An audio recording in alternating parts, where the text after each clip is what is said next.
السلام علیکم ورحمۃ اللہ وبرکاتہ نحمدہ ونصلی علی رسول الکریم اما بعد اللہم صلی علی محمد وعلی آلہ وصحابہ اجمعین اعوذ باللہ السمیع العلیم من الشیطان الرجیم بسم اللہ الرحمن الرحیم لقد رضی اللہ عن المؤمنین اذ یبایعونک تحت الشجرہ۔ آج جمعۃ المبارک کا موضوع ہم بیان کریں گے اور یہ 21/6/24 تاریخ ہے اور 14 ذوالحجہ ہے، اور آج کے جمعے کا موضوع ہے حضرت عثمان غنی رضی اللہ تعالی عنہ کی شہادت۔ اس میں ہم ان کے کچھ فضائل، شہادت کے اسباب بیان جو ہے وہ کریں گے۔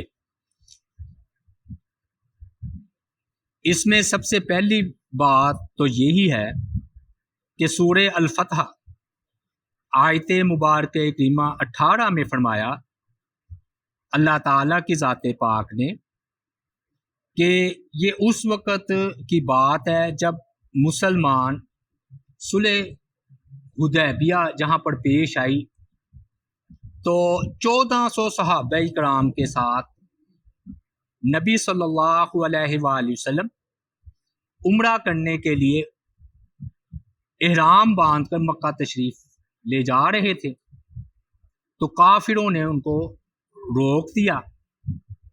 پھر نبی علیہ السلام نے حضرت عثمان غنی رضی اللہ تعالی عنہ کو کافروں کی طرف اپنا سفیر بنا کر بھیجا کہ ان سے بات چیت کرے۔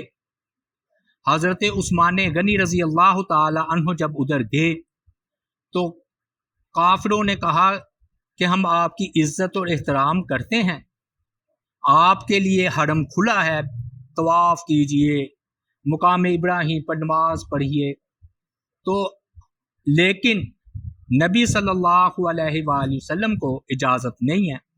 تو حضرت عثمان غنی رضی اللہ تعالی عنہ نے فرمایا کہ اگر نبی علیہ السلام عمرہ نہیں کریں گے تو میں بھی عمرہ نہیں کروں گا۔ پھر افواہ پھیل گئی کہ حضرت عثمان غنی رضی اللہ تعالیٰ عنہ کو شہید کر دیا گیا۔ تو رسول اللہ صلی اللہ علیہ وآلہ وسلم نے ایک درخت کے نیچے 1400 صحابہ کرام کے ساتھ ان کو لے کر بیعت کی کہ ہم حضرت عثمان غنی رضی اللہ تعالی عنہ کے قتل کا بدلہ لیں گے۔ چنانچہ جب 1400 صحابہ کرام نے بیعت کی تو نبی علیہ السلام نے فرمایا یہ میرا ہاتھ اور یہ عثمان کا ہاتھ۔ عثمان موجود نہیں، لیکن عثمان غنی رضی اللہ تعالی عنہ کو فرمایا کہ یہ میرا ہاتھ ہے۔ اب اللہ تعالیٰ نے پھر سورہ فتح کی یہ آیت نازل فرمائی لَقَدْ رَضِيَ اللَّهُ عَنِ الْمُؤْمِنِينَ اِذْ يُبَایِعُونَکَ تَحْتَ الشَّجَرَةِ، یقیناً بے شک، یعنی کہ اس میں شک نہ کرنا، اللہ راضی ہو گیا مومنوں سے جب وہ بیعت کر رہے تھے آپ سے درخت کے نیچے۔ اب دیکھیے اس آیت مبارکہ کریمہ نے پہلی بات تو یہ بتائی کہ جنہوں نے حضرت عثمان غنی رضی اللہ تعالی عنہ کی شہادت کی افواہ سن کر بیعت کی کہ ہم لڑیں گے مریں گے، عثمان غنی کے قتل کا بدلہ لیں گے، اللہ ان سے راضی ہو گیا۔ تو جس کے لیے بیعت لی جائے گی اللہ اسے کتنا راضی ہوگا، یعنی کہ جس کے لیے بیعت لی جا رہی ہے ان سے اللہ کتنا راضی ہوگا کہ اللہ ان سے راضی ہو گیا جو ان کے لیے بیعت کر رہے ہیں۔ اور اس میں حضرت علی، ابو بکر، عمر بھائی یہ بھی شامل تھے۔ علی سے بھی اللہ راضی ہو گیا کس وقت جب انہوں نے حضرت عثمان غنی رضی اللہ تعالیٰ عنہ کے قتل کے بارے میں فرمایا کہ ہم بھی بیعت کریں۔ پھر فرمایا کہ تحت الشجرہ، درخت کے نیچے۔ دیکھیے بعض اوقات مقام کا ذکر نہیں آتا، یہی آیات ہے نازل ہوئی، جگہ کا ذکر ہے، بعض کا ہے بعض کا نہیں، لیکن یہ ان آیات میں سے ہے کہ اللہ تعالیٰ نے جہاں پر بیعت ہوئی اس کی جگہ کا بھی ذکر کیا ہے کہ وہ درخت کے نیچے ہوئی ہے، یعنی کہ پوری وضاحت ہوتی ہے نا، جگہ، مقام، لوگ۔ تو اس لیے یہ آیت مبارکہ کریمہ حضرت عثمان غنی رضی اللہ تعالی عنہ کی فضیلت پر جو ہے نا دلیل ہے۔ حدیث پاک میں ان کی فضیلت ہے جی، رسول اللہ صلی اللہ علیہ وآلہ وسلم نے فرمایا، یہ مشکوٰۃ شریف میں حدیث ہے، فقال الا، فرمایا استحیی من رجل تستحی منہ الملائکہ۔ ایک مرتبہ نبی علیہ الصلوۃ والسلام تشریف فرما تھے، آپ کی پنڈلی یا ران ننگی تھی، تو ابو بکر آئے، آپ اسی طرح بیٹھے رہے، حضرت عمر آئے، آپ اسی طرح بیٹھے رہے۔ جب اطلاع دی گئی نا کہ عثمان آئے ہیں اور داخل ہونے کی اجازت طلب کر رہے ہیں، آپ فوراً بیٹھ گئے اور آپ نے نا اپنا کپڑا پنڈلی سے نیچے کیا، اور نیچے کرنے کے بعد آپ صلی اللہ علیہ وآلہ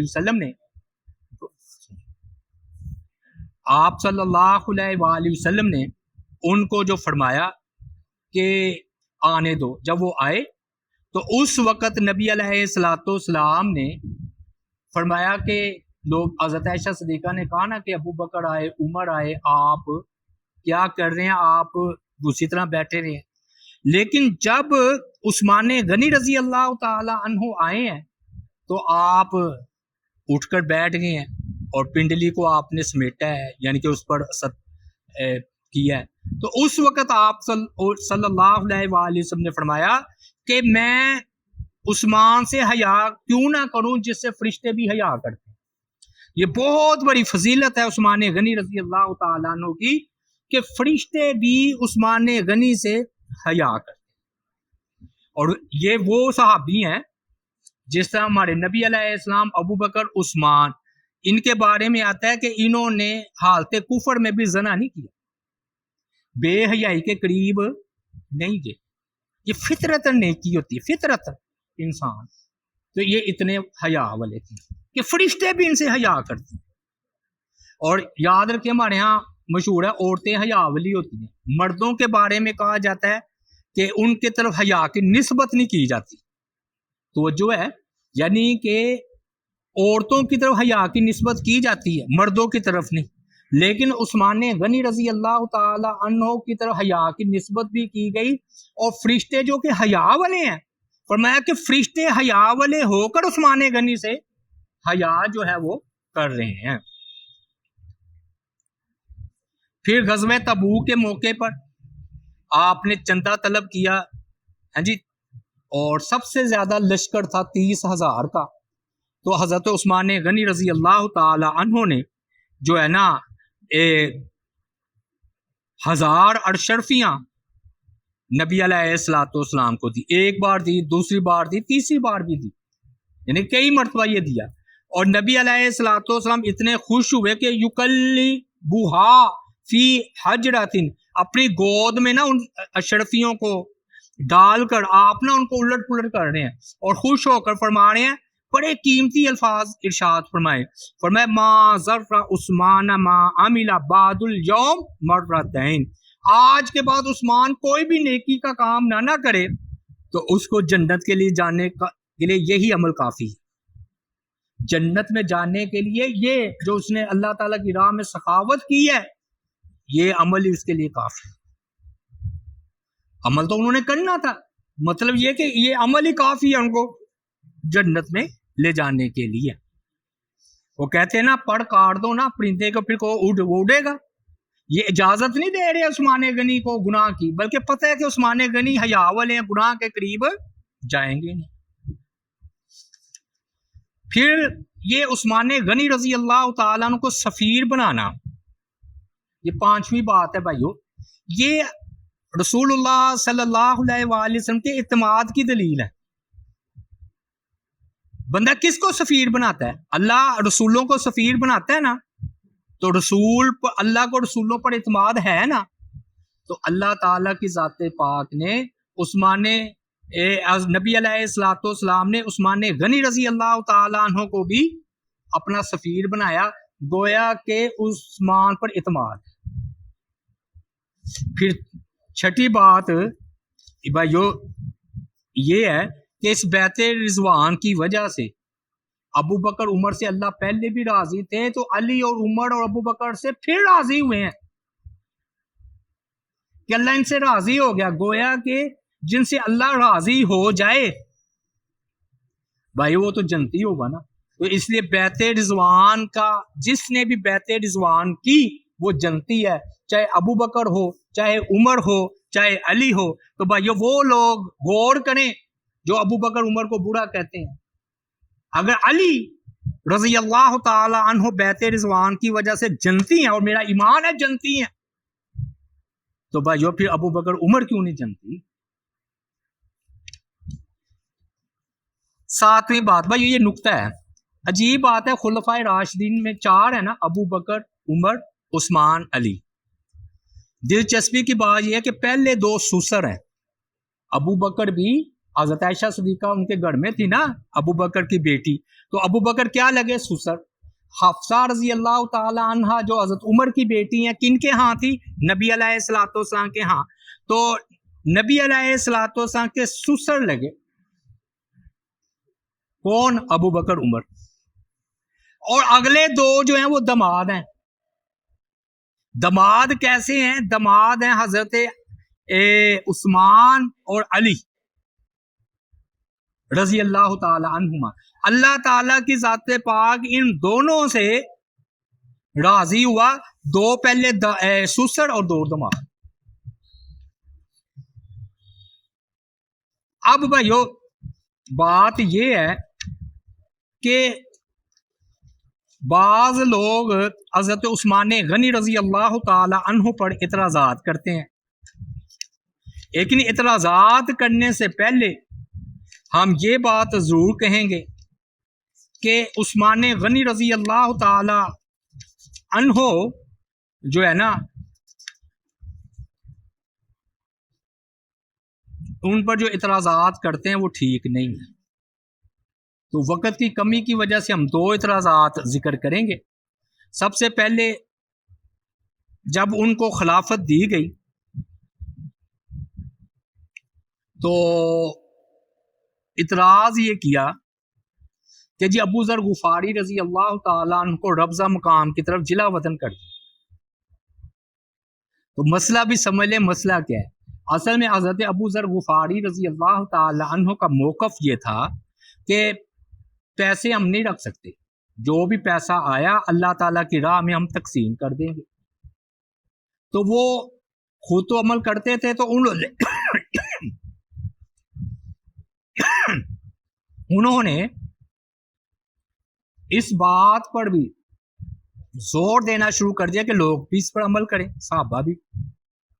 جب ان کی یہ شدت انتہا کو پہنچ گئی تو پھر ان کو ربضہ مقام کی طرف منتقل کیا گیا. اور ساتھ یہ نہیں ہے سرکاری وظیفہ خادم بھی عثمان غنی رضی اللہ تعالیٰ عنہ نے ان کو دیا تھا. اب جمہور جو صحابہ تھے ان کے پاس کیا دلیل تھی؟ بھی موٹی موٹی ان کے پاس دلیل یہ تھی کہ دیکھیے کہ زکوٰۃ کا حکم اللہ تعالیٰ نے دیا ہے قرآن مجید میں، اور زکوٰۃ ہوتی ہے سال بعد. تو جب پیسہ نصاب کے مطابق اور سال گزر جائے تو پھر زکوٰۃ ہے نا. تو پھر جو اللہ تعالیٰ نے یہ حکم دیا ہے زکوٰۃ کا وہ کدھر جائے گی؟ تو یہ بڑی مضبوط دلیل تھی جمہور صحابہ کرام کے پاس. اس لیے وہ کہتے تھے پیسہ بندہ رکھ سکتا ہے، کیونکہ اگر پیسہ رکھنا ہی جائز نہ ہو تو پھر زکوٰۃ تو سال بعد نہیں بنے گی، وہ تو پیسے ہی ختم ہو جائے گا. دوسری صحابہ کرام کے پاس دلیل تھی وراثت، کہ جب بندہ فوت ہوتا ہے تو وہ جو کروڑوں روپے کی بھی جائیداد چھوڑ کر جائے وہ تقسیم ہوتی ہے. اگر سب کچھ اللہ کی راہ میں دے دینا ہے تو پھر وراثت کے احکامات بھی جاری نہیں ہوتے. تیسری دلیل تھی حج کی، کہ حج فرض ہے، اگر بندے کے پاس دولت ہوگی تو وہ حج جو ہے وہ کرے گا. پھر رسول اللہ صلی اللہ علیہ وسلم کی واضح حدیث ہے کہ اپنی اولاد کو امیر چھوڑ کر جانا اس سے بہتر ہے کہ وہ لوگوں کے آگے ہاتھ پھیلاتی پھرے۔ اور پھر نبی علیہ الصلوۃ والسلام کی یہ حدیث بھی ہے کہ بہترین صدقہ وہ ہے جس کے کرنے کے بعد بندہ امیر جو ہے وہ رہے۔ پھر قرآن مجید میں بھی اس کی دلیل موجود ہے۔ حضرت یوسف علیہ الصلوۃ والسلام نے 7 سال قحط کا علاج نہیں کیا، ان کو گلے میں ان کے جوڑ کرنا، تو کہا کہ آئندہ قحط کے زمانوں میں یہ سٹے میں جو ہم نے اناج چھوڑ دیا ہے بالیوں میں، یہ کام آئیں گے۔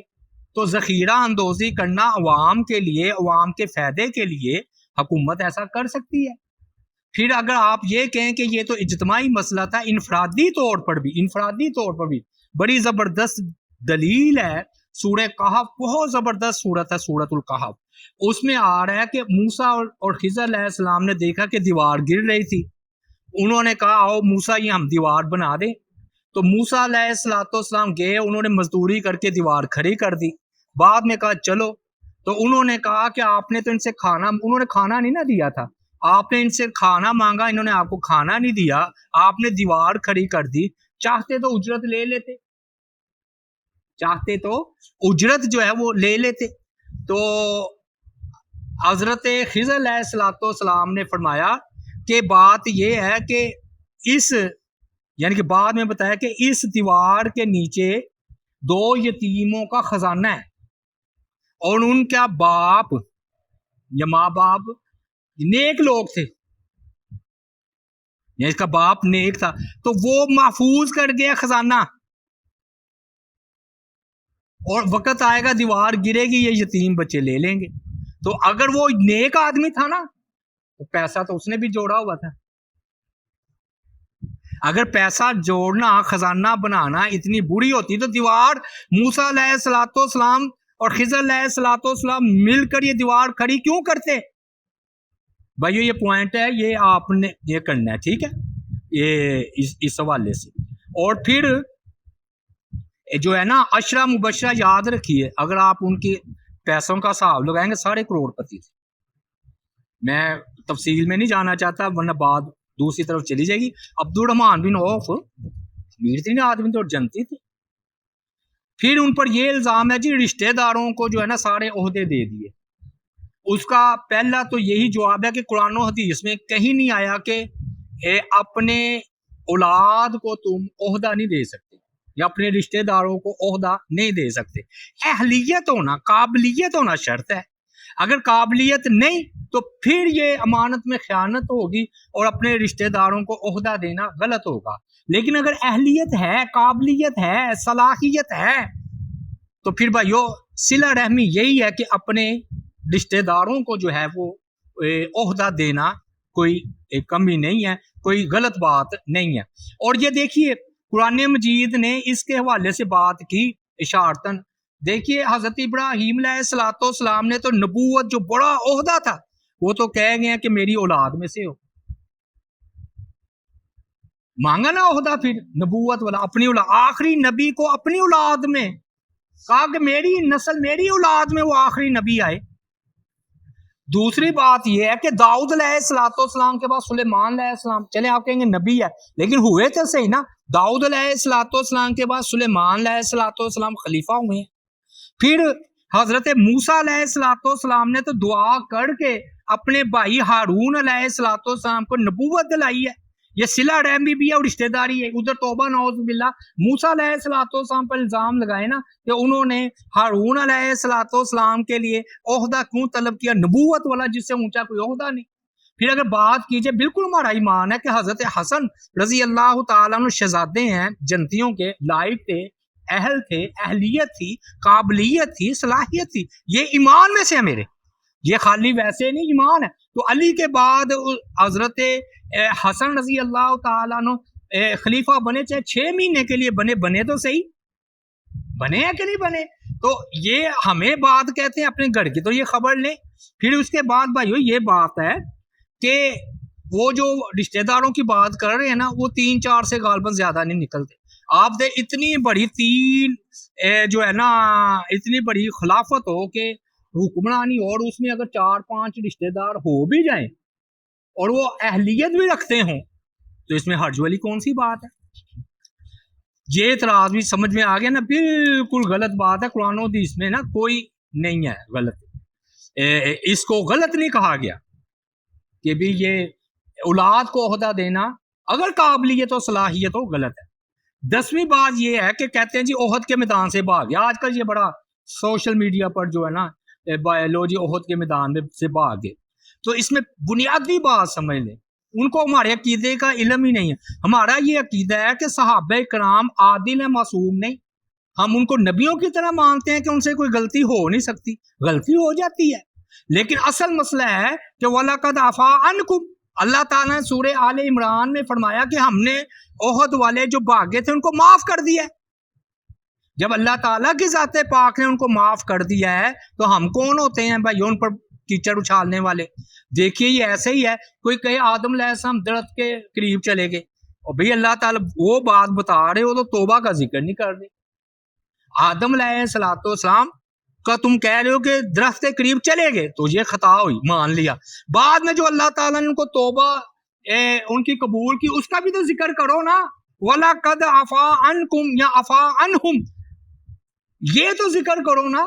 یہ تو ایسے ہے کہ یوسف علیہ السلام کے بھائیوں نے کنویں میں گرایا، ہیں جی مارا، غلام بنا کر فروخت کر دیا، فلاں فلاں، اور جو یوسف علیہ السلام نے لا تثریب علیکم اليوم کا اس کا ذکر نہ کرو۔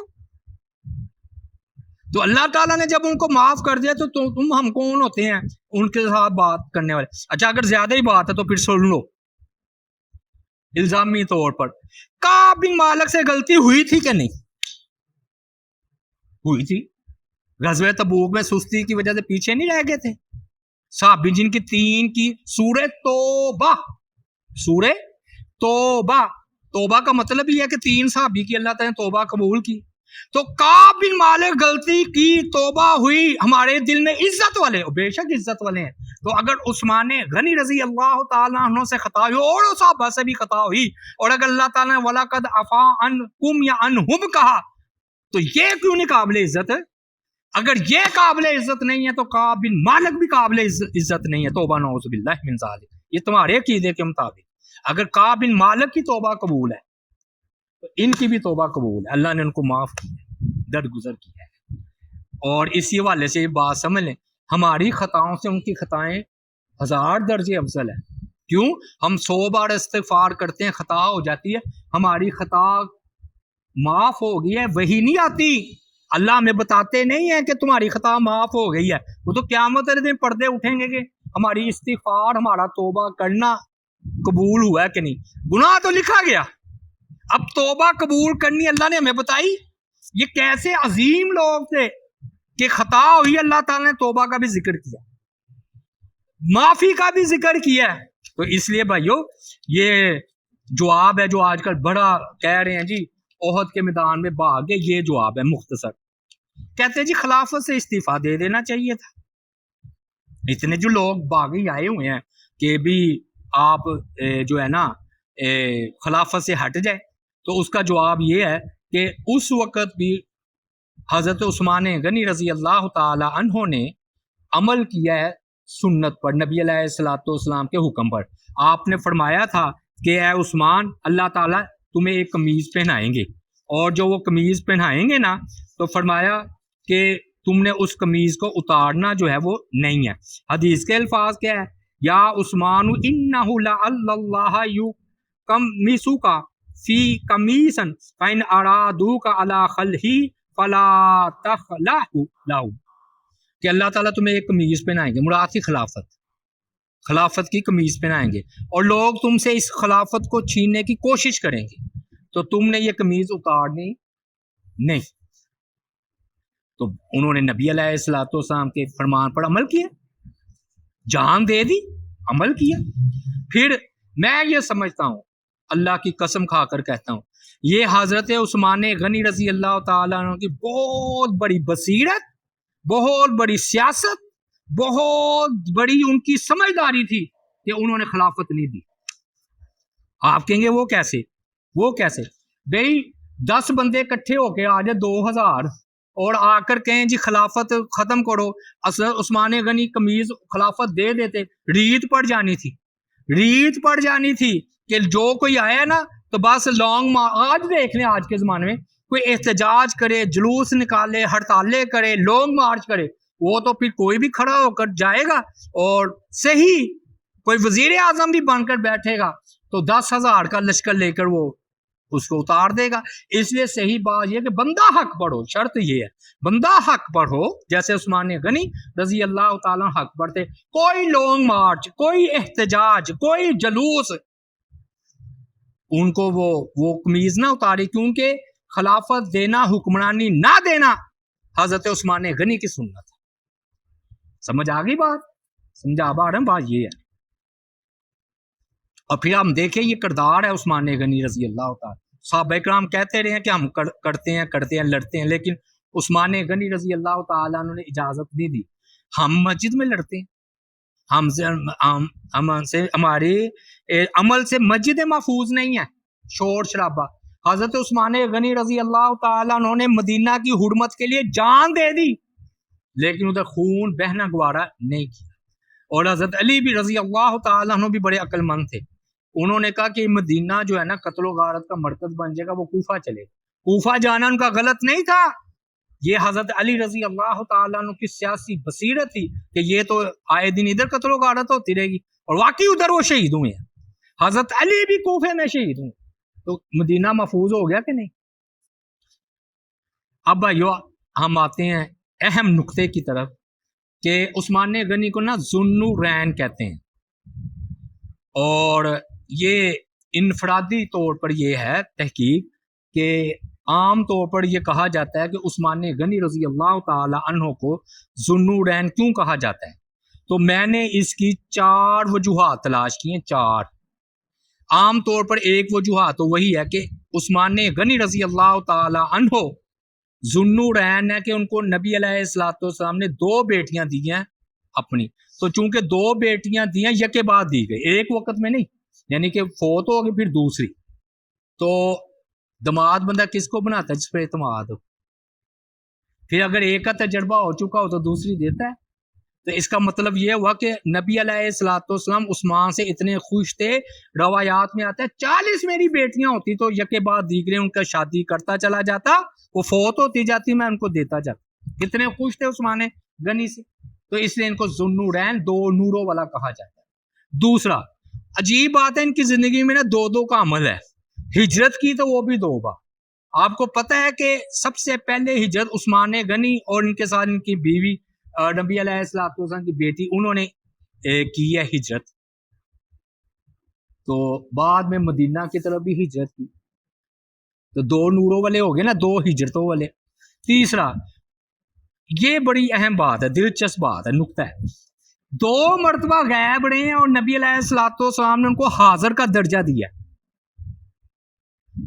بدر میں غائب تھے، بدر میں نہیں تھے، آپ کی بیٹی بیمار تھی، ان کی تیمہ داری میں مصروف تھے، ٹھیک ہے،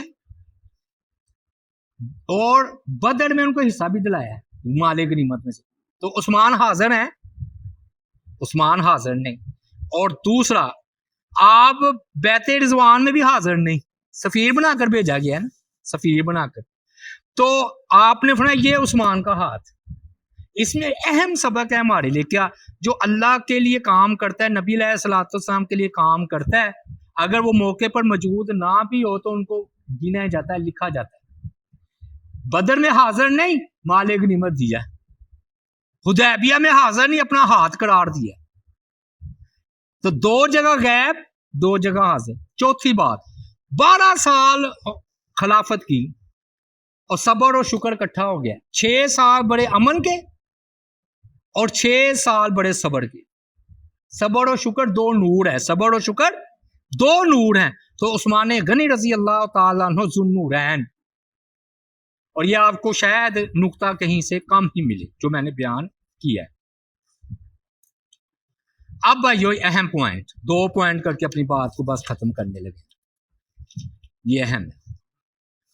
حضرت عثمان غنی رضی اللہ تعالی عنہ کو جب شہید کرنے آئے تو آپ چھت پر کھڑے ہوئے، تو انہوں نے عثمان غنی رضی اللہ تعالی عنہ نے کہا کہ اے لوگو سنو، مجھے یہ بتاؤ کہ کیا تم جانتے ہو کہ نبی علیہ الصلوۃ والسلام نے فرمایا یہ یہودی کا کنواں ہے بیر روما، جو اس کو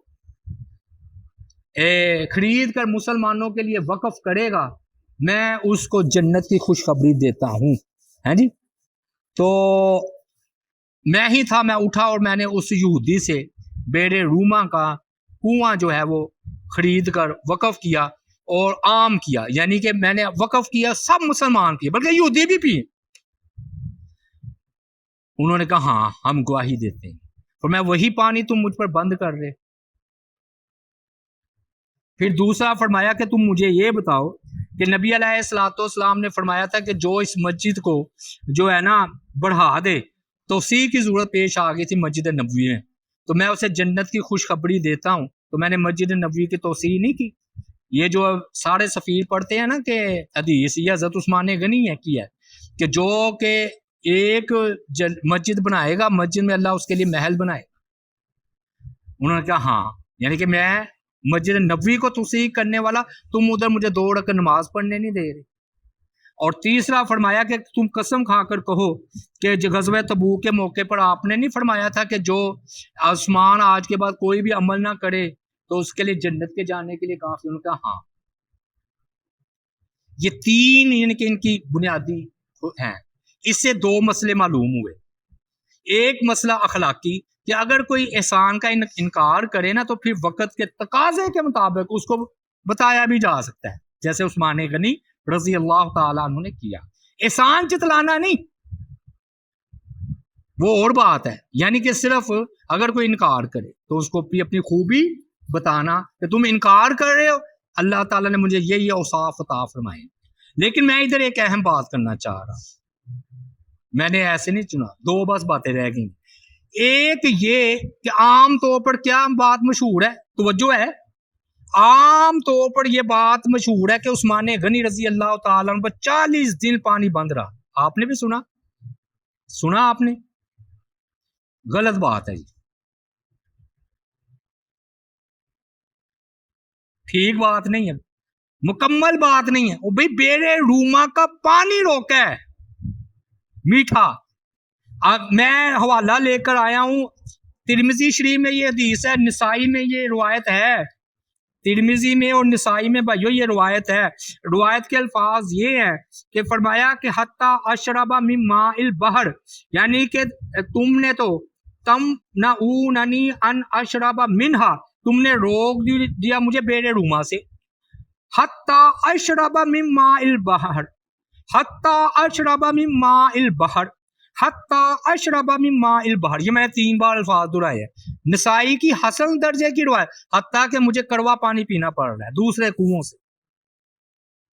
بھائیو آپ خود غور کریں، 40 دن بندہ پیاسا رہ سکتا ہے؟ یہ تو عقل بھی باہر نہیں مانتی. اس کا مطلب پانی مل رہا تھا، میٹھا پانی نہیں مل رہا تھا. سمجھ آ گئی؟ بیر روما کا سے پانی روکا گیا تھا عثمان غنی سے. تو وہ کہہ رہے ہیں کہ مجھے اور کنووں سے پانی مل رہا ہے تو 40 دن ہاں بند ہوا ہے، لیکن اتنا عرصہ نہیں. یہ بات سمجھ، بند پانی ہوا ہے لیکن اتنا عرصہ بند نہیں ہوا. اور آخری بھائیو بات، حضرت عثمان غنی رضی اللہ تعالیٰ عنہ پر جو اعتراض کرتے ہیں، اچھا یہ نا روایت سمجھ لیں، ترمذی کی 3703 3703 حوالہ ہے جو کہ دوسرے کنووں سے پانی پینے کا، ترمذی 3703، اور نسائی کا حوالہ ہے 3608 3608. آخر میں بات ہم کریں گے، کہتے ہیں جی عثمان غنی رضی اللہ تعالیٰ نرم مزاج تھے، فلاں تھے ہیں جی، حکم دے دیتے. تو بھئی حضرت عثمان غنی رضی اللہ تعالیٰ نے حابیل کا کردار ادا کیا.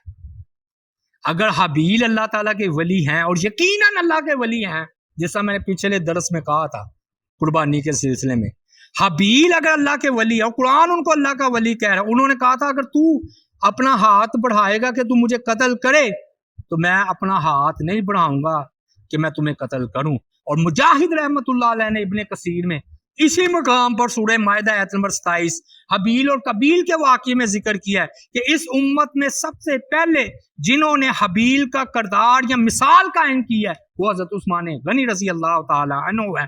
اگر حابیل، اگر مولانا مودودی، اگر یہ محمد علی انجینئر بکواس کرتا ہے، اگر مولانا مودودی نے خلافت و ملوکیت لے کر بکواس کی ہے، تو مجھے جو جواب دے قرآن مجید کی روشنی میں کہ جو مجاہد رحمت اللہ علیہ فرما رہے ہیں کہ بھی حابیل کا کردار عثمان غنی نے ادا کیا، میں مجاہد کو ٹھیک کروں رحمت اللہ علیہ یا مولانا مودودی کو ٹھیک کہوں، میں اگر مجاہد کے استدلال کو ٹھیک کہوں یا میں محمد علی انجینئر کے استدلال کو ٹھیک کہوں، اور جو ان کی خلافت پر اعتراض کرتے ہیں تو حابیل کے کردار پر وہ اعتراض کریں۔ اللہ کی قسم ان کو متقی کہا ہے اللہ نے، حابیل کو کس نے متقی کہا ہے؟